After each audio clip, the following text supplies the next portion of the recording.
Alright, ladies and gentlemen, welcome back to another episode of Hermitcraft Season 6. Hope everybody are doing fan-freaking-tastic today, as always. Today, guys, I want to start this episode off by enhancing the Sand Kingdom. And this is a live event that will have been broadcasted on Twitch already by the time you watch this video.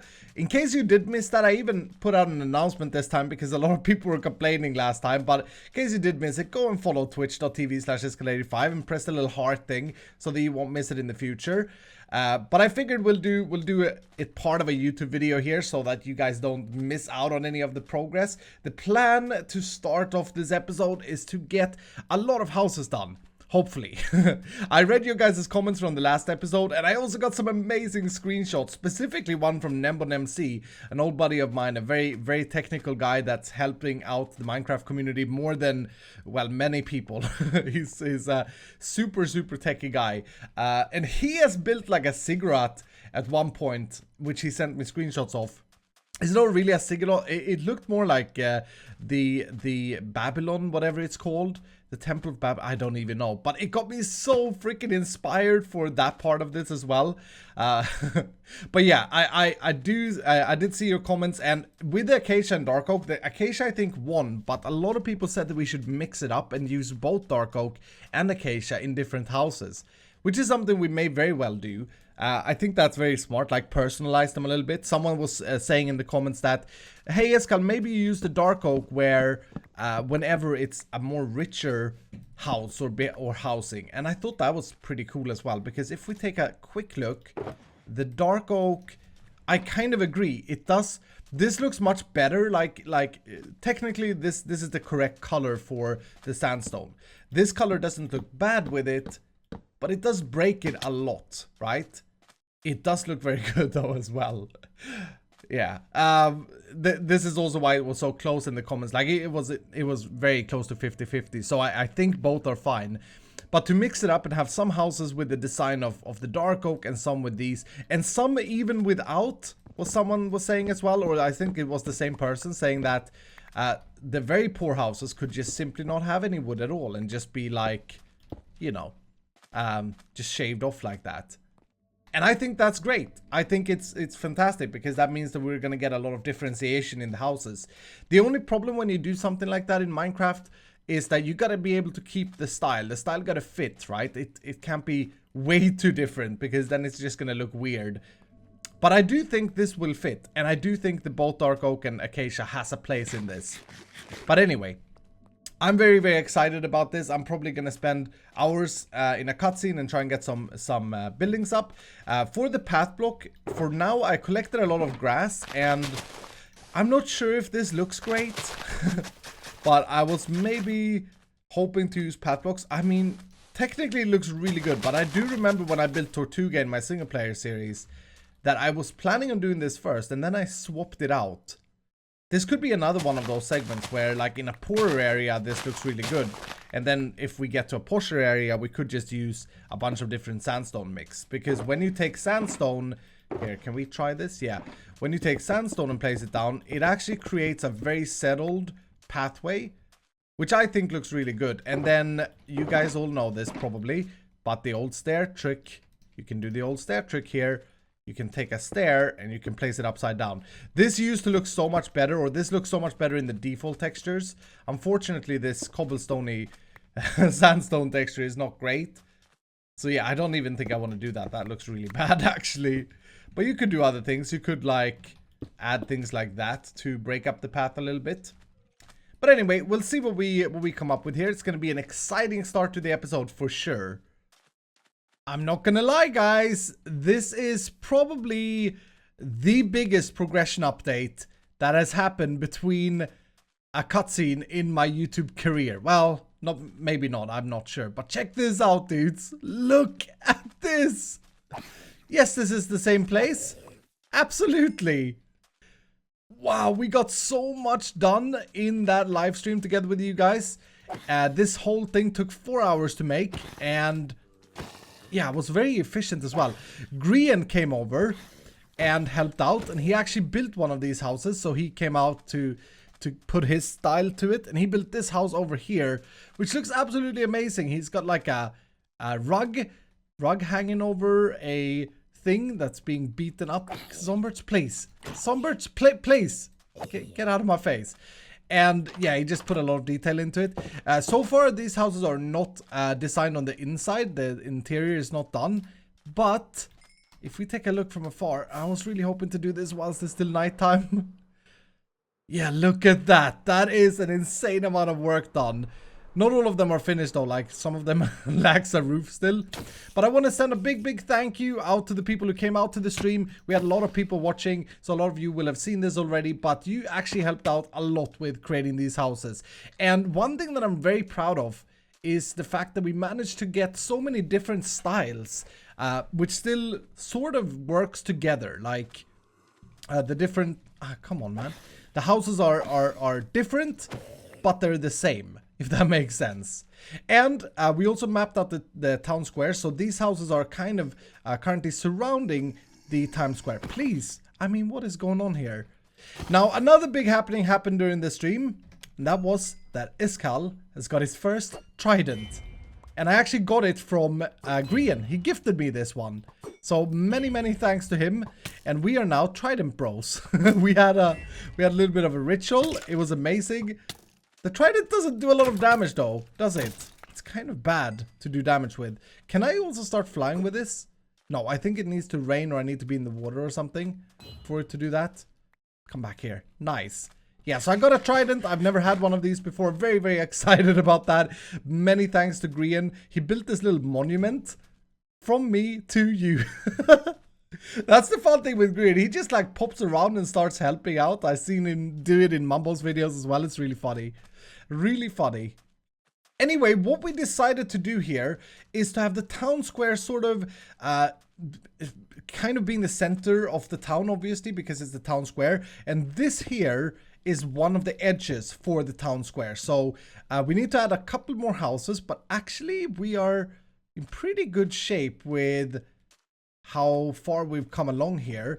And then we decided that up here is going to be the castle, just like we said, and we'll have some sort of King's Road leading onto it. And before the stream, we were discussing the roads, and as you can see, I actually decided to go with the path blocks. I think the more we put down, the more path blocks we put down, the better it's gonna look.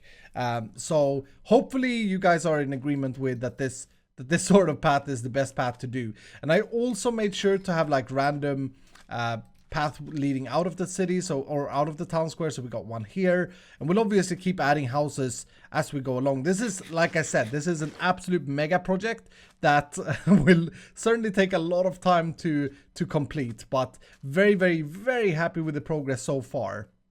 I've been thinking a little bit about how to continue this, and I think the next thing I should do is probably move this beacon into the center of the square. And if I don't misremember, this is representing the center pillar. So I should probably move it here because, yeah, it's going to be easier to work if I do. And I'm going to dig it down as well this time, since we already have insta mining. This unfortunately seems to be a mega cave down here. And I say unfortunately because I don't want to go caving right now. But I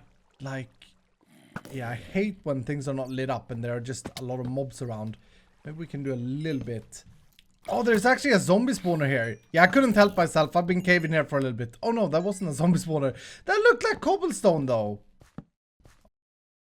Well, I think I got majority of the cave. I spent a good 40 minutes down here. Without mining any resources, just oh no, there was more here, wasn't there? Yeah, I'm back at the top here though, or almost at the top. I guess I'll go down this route. I'm out of wood on me though, so you know what? Let's burn some things. Let's burn some things. Oh, there is a spawner here though. A skeleton dungeon. That's not bad. It's actually very good. Oh, and look at this! There's a zombie spawner just around the corner from that one. Okay. So one skeleton spawner and one zombie spawner right next to each other. Some gems and stuff. Let's get that. Unbreaking 3 book. That's pretty good. These two are definitely close enough to make a farm if we would want to. That could be a thing for this kingdom. I should probably screenshot the locations. Yeah, so one of the buildings could definitely be like a sand crypt for for those spawners, because if my guts or not guts, if my intuition is correct here, these spawners should be right underneath us, quite far down though, or not super far down, but like 20 blocks down. Every morning this dude wakes me up so nicely, Mr. Weirdo. I think we made 4 of them and only 1 remains, but yeah, he's a good guy. Well, all right, now that we are now that we have been caving for a bit, can get back to trying to move this beacon, which led to the cave we found. Beacon online. Nice. And that now marks the very center of the square as well. Okay, so with the beacon moved, I think how do we continue this? I think I want to continue to build some more buildings here. This episode is going to be, yeah, this episode is mentally progressive, but yeah, I think I want to get some more buildings. 1 here, and then 1 here, probably an L-shaped building to wrap this up, and then 1 more here, because we don't really need any roads leading this way, I don't think. We need the center road here with the King's Road, and then we can fit, well, we can fit 2 buildings here and a road on this side of Grian's house. I think would be good. Now remember, these are only the buildings surrounding the town square. There are going to be more buildings to this place for sure. But I kind of want to mark out the central square. I think it will make my brain a lot happier doing that. And the way I've been doing these buildings is we first mark out if we want a road in between. It's really nice if some of the buildings share walls or have very little spacing in between. And what Grian came to teach us was that we shouldn't use any wood because framing is not great. That always ruins it. And I kind of agree with him, but we try to make it almost every other, or some of the houses are using wood. These are 2 different houses, by the way. They're just sharing this kind of corner. So this house is 1 house and this house is another house. And if you're wondering why some of them has openings like that, it's because obviously this is the square where people do trades and stuff. And so some of them are probably selling things from the house. But yeah, this next house, if we are to follow the pattern, we would have a 2-story house here, or 2-floor house. But because we're going to have a large sort of L-shaped house to mark out the... actually, the corner is right here. Yeah, I think this is the corner, corner block right there, actually. So we can only fit a very, very small house here. Which I think is going to be fine. I'm also trying, even though we had a perfect square to begin with here, I'm trying to break it up a little bit with the different depth and stuff, and I think that will just look better.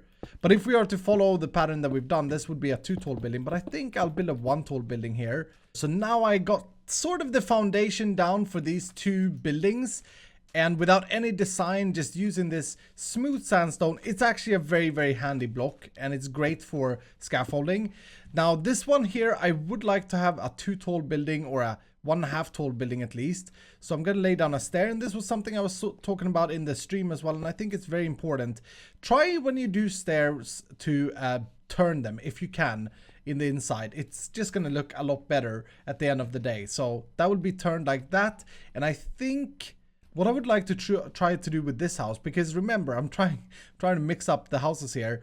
I think I want to have like a balcony here and a balcony here, and just have a middle sort of pillar going up in the house, and I think that's going to look pretty cool.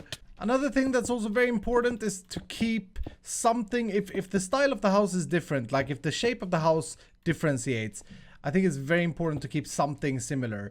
And we've been going with this red line that you can see in all buildings has some sort of red decal, except for this building. It doesn't have any red line actually, but that sort of brings the style together, and it's what's in the original palette there, as you can see as well. And it just, yeah, it's just a very nice thing to add to all of these. And there we go. Now that I have a shape that I'm happy with these 2 houses here, I can start the detailing. And the red line is of course a detail by its own. But what I've done so far in the other houses is that we break up the texture a little bit. And this turned out to be slightly different from the original plan with how we break it up, but we're gonna need some of these.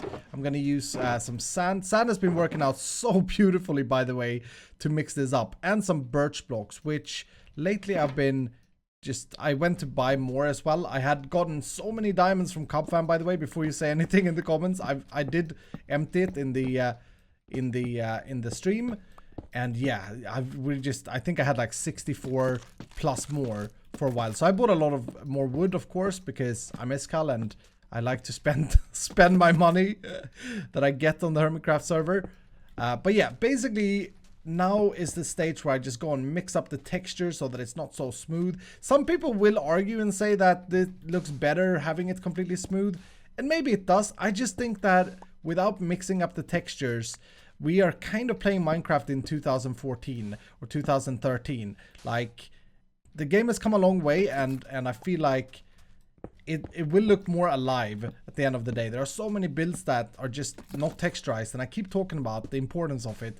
Let me know kind of down below in the comments what kind of player you are. Would you not texturize it at this point? Do you like the smoothness? Because that's fine as well, of course. It's just not what I personally like. With the texturization almost completed, I also add in a lot of small details here and there just to sort of give it a unique feeling. Like that house there turned out fantastic. But now the texturization, oh, that looks really that looks really evil. Now the texturization is done, and this is the house now. So you can sort of see, at least I really feel like a lot of the character of what this house is comes alive when we do this that step there. Now what I've been doing then, the next step here, is to add wood details. Now is where we get the other color in, and where we get to like really get a nice feeling of the house. So I also went ahead and bought a lot of spruce because we've been using so much trapdoors and stuff. So as you can see, like all of the houses are going with the spruced up feeling. So the windows, we've been using fence posts and fence gates, and then I'm using this style to try and have the same, almost the same style stored out or all out. This here could be different though. So maybe we'll just have a fence gate. Maybe that fence gate can be closed. I don't think I've done that yet. That's very cool. And we got to install the doors here as well. We've been going with a birch floor, and I guess I'll just do this in most of these houses. But like I said, we haven't got to the interior yet, but we can do that. And then to fill this gap, there are a few different things you can do. I really like doing this. Boom, boom, boom. That gives a little bit different depth there when you see it, but it's just barely a little bit of difference. And then we could put a fence post there, and yeah, slowly but surely the house takes shape. But all of these things take an insane amount of time to do. I do think it's worth it though. I really do think it's worth it. I don't think we need any doors on the top here, but it's looking a little bit pale. So maybe we'll add some buttons. This was Grian's idea as well as chat's idea. And yeah, I'm trying to make it so that it doesn't look like faces. We could also add some sort of thing like that, possibly. This is where I try and differentiate every building that I do, so that it is a little bit different. And then the very final layer, and this is another thing that Grian was so keen on doing, is flower pots and flowers. And I'm not a big fan of this, but I do gotta say, I have to say, like, I gotta give it to the Gree Master, because adding small little decal things like this really makes the build kind of pop out. It doesn't necessarily need to look like anything specific. It just needs to have something to show that there is life, that there is life in the building. So that little carpet there on the thing, those two flower pots, you can see I finished the fence up there. And I gotta say, this building, I'm happy with. It fits the style. It really does fit the style. And now this is looking terribly empty right next to it, isn't it? You see what it does? Also, when I didn't go with the red line, I tried to add banners like this, and that also gives that red sort of communal feeling that it's all one place. Alright, so with a little bit more detailing and finishing up this house, these two so-called ice boxes or whatever, these two plain boxes are now actually nice looking homes, and I really like them. I also added another one here with a brand new style, got some acacia logs piercing through it. It's a tiny house, but I needed something here because the King's Road is to start right here with some sort of barrier or something to differentiate them from where the houses are. And with that, the square is almost completely squared in. Look at all of this. It is truly fantastic. I really, really, really like this. I'm so very happy with all this progress as well. It's taken me a lot of hours. I'm not gonna lie. And like I said, yeah, we haven't done the interiors yet. It's just a hollow shells. I'm not great at interiors, so I may, when I get to it, hire someone to do it. I do think I wanna. Oh no! Oh no! I do think I want to put a roof on these though. That doesn't have a roof at the moment. And these buildings doesn't necessarily need to have a function, by the way. That's not the main sort of goal with this project. I think it's fun to be able to freely build and just build something that comes to mind and think about the design more than anything else at this point in time. But that doesn't mean that we won't turn some of them into something else later on in the project here. And I just got an idea. Can I add? Ooh, yes. I do that way too little because it's such a new thing still, right? That looks pretty cool. Just a little tiny touch. I added some spruce fence here as well, which I think looks really good. But yeah, I should really finish up the roofs of these. Otherwise, I know what will happen. I'll never get to it. Now, from the back here, this side specifically looks pretty bland and boring at the moment. I'll show you guys in a second. Yeah, it is very bland and boring on these houses here, particularly. Spider, get out of here. This is still the scaffolding, and I think the next step to like the expanding village this way, the reason I've left them like this is because I'm kind of picturing that the next buildings will come already here. Oh my goodness. Whenever it turns nighttime in the desert, it's just so horrible because all mobs don't burn up. But yeah, I'm picturing the next sort of buildings are going to come right wall on wall with these, and that will create a lot of depth to the whole village. The question is also, I should add a pathway. Dude, seriously?